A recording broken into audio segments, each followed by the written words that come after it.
Senate President, distinguished senators here present, the leadership in particular,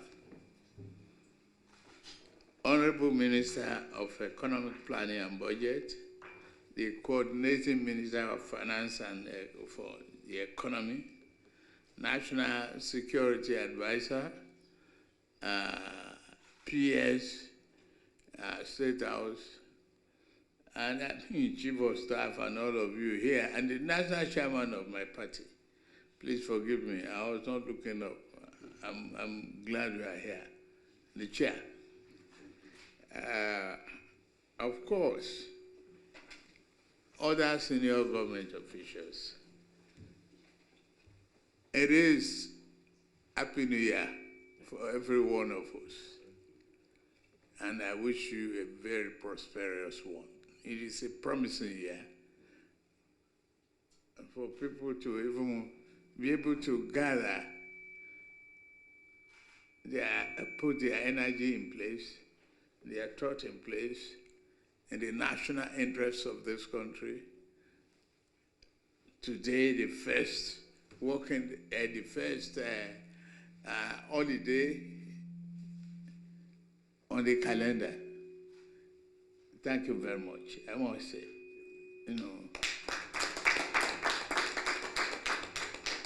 when I presented the budget on the 29th of November 2023, I presented 27.5 and left room. And I called for expeditious, treatment of the budget, the review, the passing, the debate, and all of that. Today we have a budget of 28.7 trillion naira, with an increase of 1.2 trillion naira over the proposal that I submitted. I thank the National Assembly for this prompt review, adjustment, and what they deem necessary. This is an evidence and a great testament to the excellent relationship between the executive and the legislature. We should keep it up.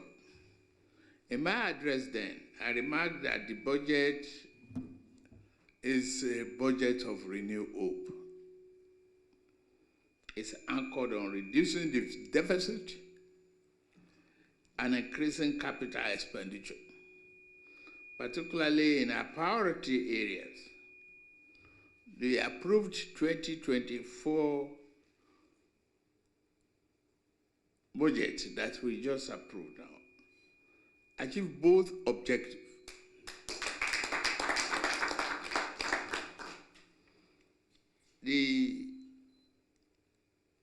It contains a good increase in the capital side, a reduction in recurrent expenditure, and it brought down the deficit from 6.11% to 3.88%. That, to me, that's an achievement.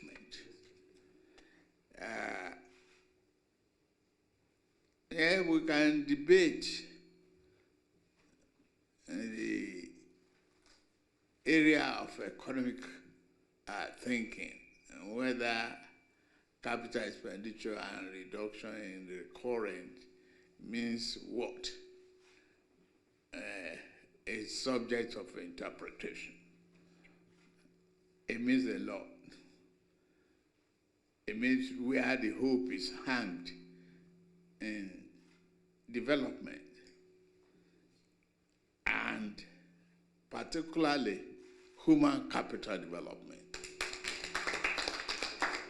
When you pay attention to education, health, and road infrastructure, you are resuscitating the economy and making sure the ordinary people are carried along.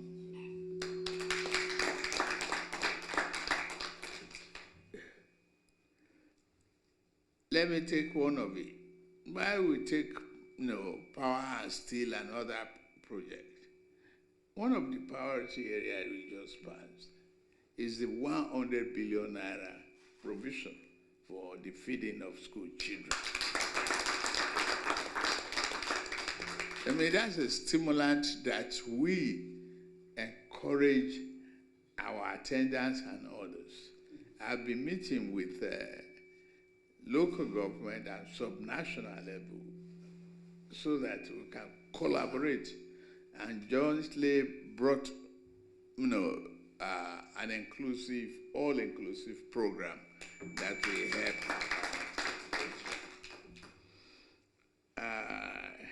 Yes, pleased with what you've done with the judiciary and other areas. All other detail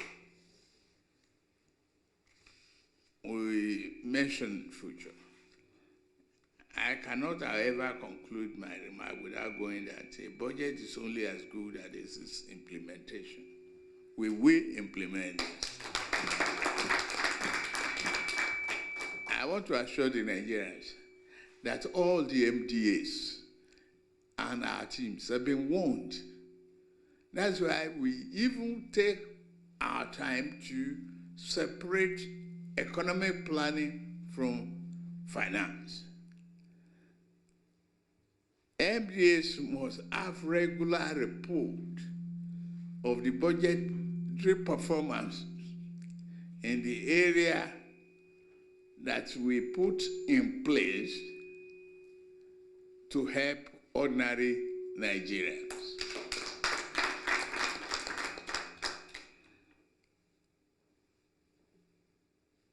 The goal is to promote efficiency, dedication, and accountability. If you cannot do that, you may have to leave us to do the job on your behalf. Signing the Appropriation Act today is a great honor because to me as a politician and head of state, there is no holiday when I was campaigning for this job. I made a pledge that I will commit myself fully, and I thank the team members, particularly Wale, Edun, Atiku, Bagudu, the National Assembly leadership, all of you, I know what today means to everybody. And weeks before today, when I brought the budget, is like, can we meet the 1st of January? Can we meet the end of December? All in question marks. You deliver sincerely. I want to thank you very much. And the Honorable Speaker. So if you have to travel, you can go ahead. Thank you, everybody. So it's